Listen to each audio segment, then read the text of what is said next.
Dollar. Dirt and money, no soul. Had to go and get it, ain't no time to kick it. Got a stack and flip for my foes.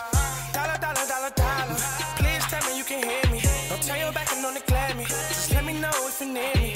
Dollar. Let me watch out for my partners. Keep my money low, get my team strong. Let me run away from my problems. Yup, what's good, original crew, man? We're back with a new death battle. New to us, old to some of you. Well, old one, but new to us. But we got Thor versus Vegeta.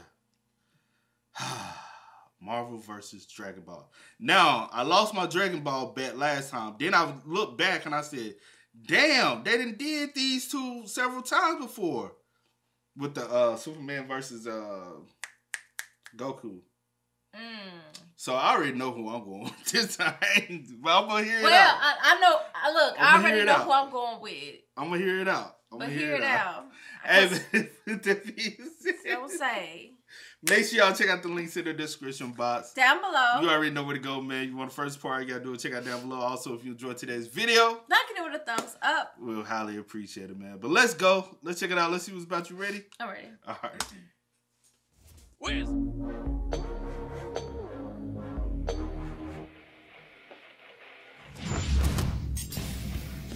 Thor, the god of thunder. And Vegeta, the prince of all Saiyans. The sky shakes when they appear, and the earth trembles when they approach. No world can contain the power of these two gods of war. Or their egos. He's Wiz and I'm Boomstick. And it's our job to analyze their weapons, armor, and skills to find out who would win a death battle.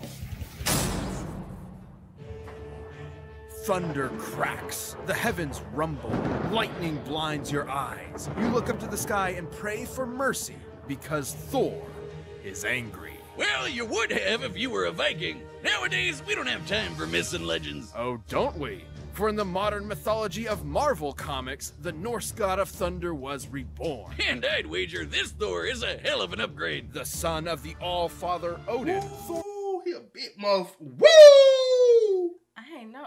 640. That's a bit mother. That's Shut big. your mouth. Oh, Prince Asgard, god of thunder, founder member of the Avengers, current owner of the Odin Force. Okay. But he a big mother, 6 foot. Vegeta little. I already know that. That's a big motherfucker. Yeah, he did. 640, and that's all all I'm muscle. stuck on. I'm just And that's looking at muscle. Lived the life of a warrior prince, battling all manner of magical foe for thousands of years. That is, until he got a little too big for his britches. So to teach him a lesson about humility and compassion and whatever, Odin exiled him to the worst place in the universe, New York. Ooh, you hate to see it. Thor's Asgardian body is immensely durable, immune to disease, and capable of healing far faster than any mortal man. He's also the literal god of strength. We're talking lifted a planet-sized serpent strong, knocking out the Phoenix Force strong, arm wrestling with Hercules and almost throwing the Earth out of orbit strong. Notably, he was once blasted with a graviton bomb, which subjected him to the gravity of a neutron star. That's over 200 billion times greater than Earth's gravity. And he's got the stamina to match. Nice. Able to fight for 40 days and 40 nights without stopping. And what better weapon for the god of storms to wield than a sentient cosmic storm? Eons ago, the almighty god Tempest rampaged through the universe. It arrived in Asgard, and after a pitched battle, Odin managed to trap it within a block of the magical ore Uru that he would forge into his son's hammer, Mjolnir. Oh, what more can be said about this beautiful thing? Forged in the heart of a dying star that went supernova and killed the dinosaurs, Mjolnir is maybe my favorite thing ever. He can channel bolts of lightning, manipulate the weather, open portals to other dimensions, and absorb and redirect energy attacks. Or just suck it out of your body against your will like with this radiation dude. Oh, just a heads up, if y'all hear any mute or anything with the video, it's due to copyright, because I know I got that question on the last video. It's due to copyright, so we just mute the music.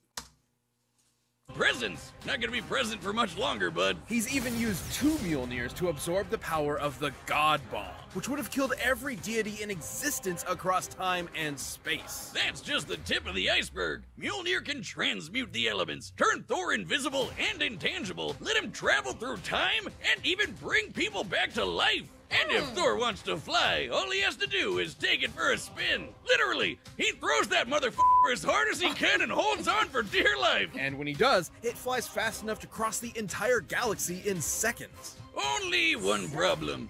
It's a little teeny. Unlike Thor's big-ass axe, Yarnbjorn, it's sharp enough to cut through celestial armor, and it's unbreakable, and an axe. Okay, look, it doesn't have a galaxy storm inside it, but it's still pretty cool. Oh shit, look, Wiz, I'm worthy. No, you're not. There's no enchantment on the axe. Well, then what the hell am I gonna do with this?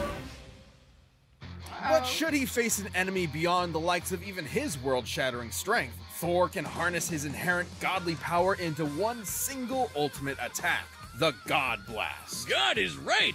Even Galactus, the devourer of worlds, shit his pants and bounced at the sight of such an awesome attack. Jesus, even the Avengers seem pretty small potatoes compared to this guy. Why'd he even bother with them? Because not every problem can be solved by hitting it really hard. Bullshit. That was the point of Odin's lesson, to force his headstrong son to confront a world more complex and nuanced than his millennia of battle had prepared him for. Thor had to be more than a warrior, he had to be a hero. He's battled Thanos, the Silver Surfer, and even the Sentry. The Sentry is strong enough to contend with the Worldbreaker Hulk, a being strong enough to destroy the Marvel Universe over 100 times over. And fast enough to demolish Ares, the Greek god of war, who can fight within the span of plank time. That's like the tiniest amount of time that we can imagine. There are as many planks in a second as there are grains of sand on Earth. Oh wait, did I say Earth? I meant 10 million billion Earths! Thor has tanked disintegration beams trying to tear apart his atoms one by one, survived Mephisto trying to consume his soul, and even withstood a temporal rift that aged normal people to dust. Oh, he's a hard bastard to kill, and even nastier when he loses his temper. By entering a state known as Warrior's Madness, Thor commits an unpardonable sin in Asgardian society, and willingly sacrifices his sanity for a tenfold increase in power. Yeah, despite being a really sweet lunk that talks like he's in Masterpiece Theater and dresses like he's in What's Opera, Doc, Thor has struggled with being worthy of his father's legacy and throne. But no matter what unbelievable shit Marvel throws at him, Thor always rises to the occasion. Take the time this big machine called the World Engine was controlling Yggdrasil, the world tree that connects 10 universe-sized realms. The World Engine's purpose was to mechanically trick Yggdrasil into disrupting the natural flow of Ragnarok, the end of the world. So Thor just pushed it and literally reversed the flow of fate. That's right, he outmuscled a giant multiversal tree and prevented Armageddon. Not a bad Saturday. And he'd go a step further and defeat the mysterious elder gods that manipulated the cycle of Ragnarok in the first place, ending it forever. So perhaps now when you look up at the thundering sky, you won't fear the god's capricious wrath. Because you'll know it's just Thor, the god of thunder, kicking ass and saving the day. Kicking ass, saving the day. He is bad, bro. Bad and big. Bad and big. Is that helping you with your decision? Well, you know, my thing, size don't matter to me. Size don't matter. Okay. You the bigger you are, the harder you fall, huh? I've always said that. You on that saying, I'm huh? on that. So hey. All right, I'm right with you. I see you. They're kicking ass and saving the day. Planet Vegeta, home to the bloodthirsty warrior race known as the Saiyans, and named for their mighty leader, King Vegeta. Noting the Saiyans' proficiency in genocide, the alien emperor King Cold and his son Frieza contracted them to be their personal hit squad, conquering worlds in their name. But when Frieza felt these monkeys were getting a bit too uppity for their own good, he nuked them in their whole planet. The king was dead, leaving his young son, the Prince Vegeta, alone. Burning with a grudge against Frieza for— Okay. Damn, he old. 68, so close. 5'5", average. That's average. Not for him. That's average. He like 5'5", he average. 5'5", average. He 123. 123. Little. Okay, little. All right. And that mostly muscle. Prince of all Saiyans, trained by God of Destruction. Like, all right, his children karaoke shirt. Okay, this His children Kodiak. I said Kodiak karaoke. All right, you ready? Shirts, yeah. Wounding his ancestral pride, Vegeta awaited the moment he could extract his revenge. As one of Frieza's former top enforcers, Veggie was trained from birth to be one of the greatest warriors in the universe. It helps that planet Vegeta had a gravity 10 times greater than that of Earth's, making his natural physiology significantly stronger and more durable than a human's. As in, making the whole friggin' Earth shake just by throwing hands. And like all Saiyans, Vegeta can harness his ki, or inner life force, as a physical energy to make him even stronger, faster, and tougher than that. Or literally shoot it at your opponent to blow him to kingdom come. That's right, Vegeta can point and click a planet out of existence with his soul. Man, that's hardcore. He can use ki to fly at faster than light speeds, slice you to pieces with an energy blade, and even hold you in place with energy rings. So, let's be real. Vegeta's favorite attacks can be summed up with big-ass laser. He's got the purple big-ass laser, two-handed big-ass laser, rapid-fire big-ass laser, exploding ball big-ass laser, and f***ing omnidirectional your-ass-is grass big-ass laser. Okay. Though I gotta say, my favorite is the mouth-wide-open vomit big-ass laser. Though that's more of a Nappa thing. Kinda like this. Impressive ki mastery, Boomstick. It hurts when I breathe. Vegeta's most terrifying ability, however, is the one inherent to his Saiyan biology. Whenever a Saiyan survives a life or death struggle, their power increases exponentially. That's what Frieza was so terrified of, the Saiyan's infinite evolutionary potential. So it's no wonder Vegeta eventually toppled the alien tyrant with the help of another surviving Saiyan, Kakarot. And with Frieza's defeat at the hands of this earthbound Super Saiyan, Vegeta had a new rival and a new goal. Become blonde! No battle required. Vegeta can harness the rage of his Saiyan heritage and transform into a Super Saiyan 2 and a Super Saiyan 2! But try as he might, Vegeta struggled to keep up with Goku's ever-increasing power. I guess it doesn't help that Veggie is maybe the single cockiest bastard to ever have existed. Yeah, sure, dude. Let Cell become perfect. Nah, we'll be fine. Hope your spine is doing all right.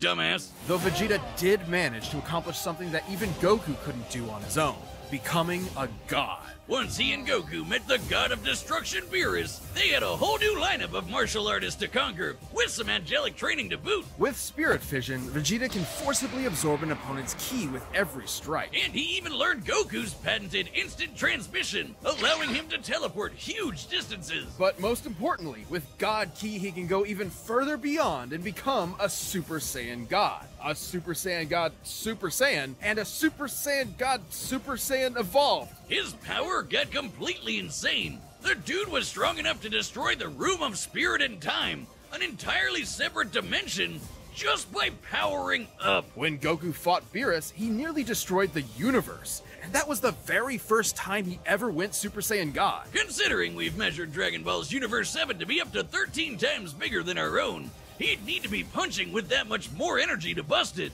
And since the shockwaves of their punches traveled across the universe in seconds, Goku would have had to be punching that fast too. And that's not accounting for Vegeta's training in various exponential transformations. When an amount of power is measured by how many universes it can destroy, that power itself becomes incomprehensible. Oh, we're not done. Vegeta can tap into the same monstrous energy Beerus has, destruction energy. And when he does, he can perform Hakai and erase your ass from existence entirely. It erases you physically, spiritually, and even temporally, as in it wipes you from time itself. Such is the might of a god of destruction. For when Vegeta wants to go one step beyond, he seizes that very power. He becomes a warrior fueled only by lust for battle. He becomes Ultra Ego. If Vegeta's head wasn't big enough before, his Widow's Peak probably has its own zip code by now. As the offensive counterpart to Goku's Ultra Instinct, Ultra Ego Vegeta is a veritable juggernaut, able to absorb any hits that come his way and return them even stronger. It's wild this guy has a Napoleon complex. He's one of the biggest badasses ever to exist. In a way, failing to beat Goku was probably the best thing for him. Vegeta's whole life was spent rebelling against the humiliation of his race, trying to prove his worth by being the best. By contrast, Goku's self-improvement was never stunted by his ego and insecurities. In realizing that, Vegeta became more than a fighter, but a husband and a father as well, willing to sacrifice himself for what mattered most. And Vegeta got a taste of that himself when he hooked up with Bulma for some Super Saiyan sexy time. Getting to beat Frieza's golden ass probably didn't hurt either. He may not always win, but he'll never be put down for long. So be sure to practice your groveling, because this is one prince you don't want to piss off. What you take from that? Did it sway you even more? Or you still kind of already stuck on the same person you had in your head from the beginning? I'm going to be stuck on the person I had. In the beginning? Yeah, maybe it's my bias. Okay. All right, the combatants are set. We've run the data through all possibilities. It's time for a death battle! Who you picking? I'm going with Vegeta. Oh, you going with Vegeta? Yo, that's not who you was thinking of at the beginning. Yes, it was. I swear. Thor. I swear I was thinking him. I was like, and that could just be my bias. Childhood bias. Wow. I'm going with Thor. Fuck that. I'm going with Thor. Size don't matter. You stuck on the side. No, I'm not. I'm not stuck on that.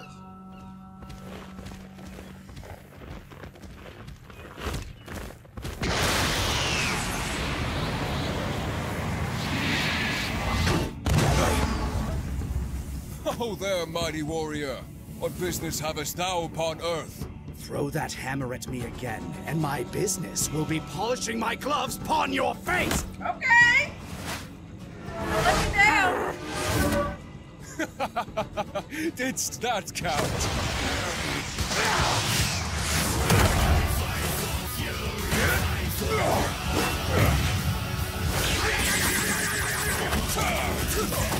Hail, damnable cur! Thou fightst well for a mortal. What you looking like that for? Nothing. You second guessing yourself? No. You second guessing yourself? No. You better step beside your man. I'm gonna sit beside him. Thou fightst well for a mortal. Alas, you face a god.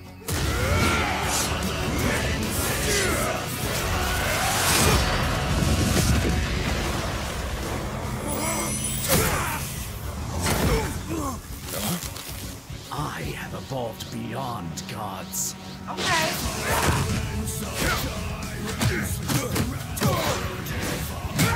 I'm the Prince of all Saiyans, and you can burn in hell! Big Bang Attack!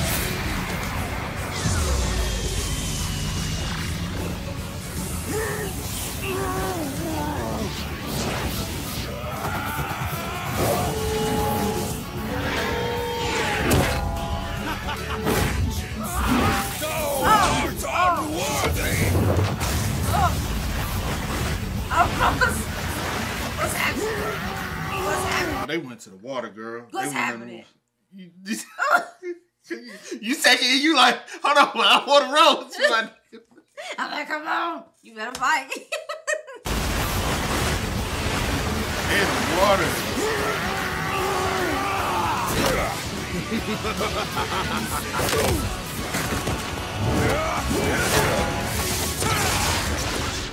Tell me, does a god such as yourself feel fear?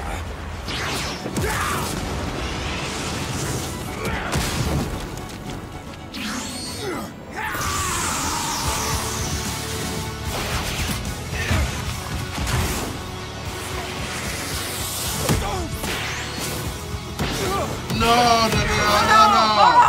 No fear. No. Only fucker. Oh!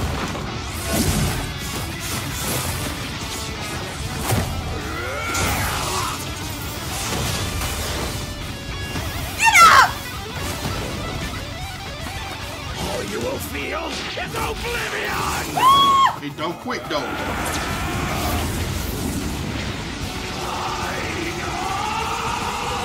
Feel heaven's wrath.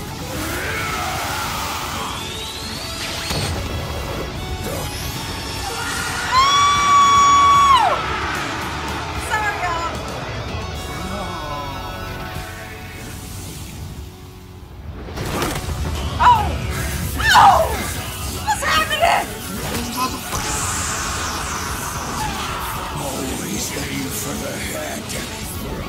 What? What? No!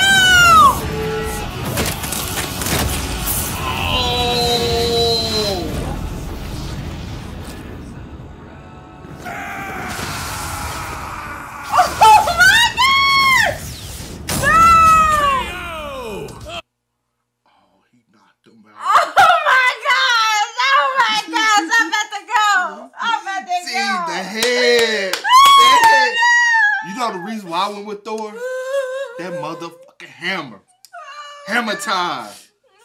Hammer time. I was rooting for you, Vegeta. Get it? Thor won because he's a natural blonde. Despite Vegeta's immense power and tenacity, the God of Thunder had him outmatched in several key areas. First off, the big one, who was stronger. Despite being up against the God of Strength, Vegeta actually matched up pretty closely to He Thor. did, though. Both could output power far in excess of destroying a single universe. It's always tough to get an exact number for Dragon Ball Super's most powerful characters, but we can combine the size of Universe 7 with multipliers from Vegeta's transformations to get a rough estimate. It's important to note that Ultra Ego's power boost has never been stated, but we do know that Super Saiyan Blue Goku and Super Saiyan Blue Vegeta were roughly even in power. When Goku applied a Kaioken times 20 boost to fight Jiren, Vegeta kept up after going Blue Evolved, implying that both increases in power are roughly the same increase. Similarly, Blue Vegeta matched base Top, and needed Blue Evolved to keep up with Top's God of Destruction form, which is extremely similar to Ultra Ego in theme and purpose. Given this is the best current example of a measurable form akin to Ultra Ego, we can assume that Ultra Ego's boost in power, at least initially, could be extremely similar in terms of a percentage increase, making Ultra Ego's original state about 20 times more powerful than Blue Evolved. With that in mind, Vegeta at his peak could destroy a universe roughly 260,000 times over. And Thor was pretty close to that. Taking a look at the Marvel Universe's size, which has a radius of at least 1 trillion light years, as well as scaling to the Worldbreaker Hulk, Thor ended up only about 10 times stronger. Not terribly different, and it's definitely possible Vegeta's power could increase during the fight to match him. But even if he was stronger, it wasn't the only thing that mattered. Ultra Ego's damage absorption could only do so much against an opponent like Thor. Vegeta may have trained as a warrior from birth, but Thor has been fighting for millennia against a much wider variety of foes, allowing him to adapt to Vegeta fairly easily. And the fact that Thor was way faster gave him a lot of leeway to use that extra combat experience. Applying Vegeta's transformation multipliers to the shockwaves from Goku and Beerus' punches, Vegeta should be able to fight at nearly 300 quintillion times the speed of light. But scaling to Ares moving within plague time? Thor would be over 70 quadrillion times faster. More than fast enough to avoid Vegeta's key attacks, and even more importantly, absorb all of them with Mjolnir. This alone could shut down all of Vegeta's ranged attacks. Sure, Veggie could absorb it back with Spirit Vision, but he'd have to hit Thor first. And with that much of a speed difference, that's easier said than done. And since Thor can just will the energy out of somebody, he could just take it right back. And then some. Even without absorption, Vegeta's key reserves are not infinite, and many of his battles have ended with him at low energy. He was exhausted by the end of the Tournament of Power, which lasted about 1 hour in total. Meanwhile, Thor fought an army for over a month straight. Theoretically, Vegeta could have ended the fight immediately with Hakai, if not for the fact that Thor has resisted existence erasure before, including physically, spiritually, and temporally. Meanwhile, Vegeta had no way to match the God Blast, which could have killed friggin' Galactus. And that guy has threatened the infinite multiverse with destruction just as a side effect of his battles. That's a level of power beyond anything we've seen in Dragon Ball yet, let alone Vegeta. Vegeta was never going to go down easy, but Thor's raw power, speed, and devastating godly abilities were too much for the Prince of All Saiyans. Vegeta nearly won until Thor blew his mind. You might say that pun was kind of terrible. You don't do puns! We've talked about this! Aw. My thing. Well, the winner is Thor. That's all we needed. The mother winner. Yo, back on my grind. You got one for it, you know. No, I normally get them. I normally you be wrong. No. You know something? I'm gonna have to go back and go to all. No, babes. No, yes, babes. I'm I'm telling you. gonna have to go back to all the other telling ones. you. I think I was wrong like once or twice. No. I'm gonna take it, you know. And I should have thought about that, you know. I know I kept saying size doesn't matter, but he has been fighting like way longer. He is like way faster, so you know. I mean, it is what it is. I don't Take care. your L, man. Just take I'm gonna your L. take it. You Just know, I'm take taking your it L. with pride. That's all you can do. Mm-hmm. Hey, man. With that being said, make sure y'all spam us up in the comments. Please do. Y'all let us know your thoughts and opinions down below, man. But as always, I do go by the name DJ The Kid That Sins. See her in the post. We are. Kid and see. We are. Go and get it, ain't no time to kick it. Got a stack of flip for my foes. Dollar, dollar, dollar, dollar. Please tell me you can hear me. Don't turn your back and don't neglect me. Just let me know if you need me. Dollar, dollar, dollar, dollar. Let me watch out for my partners.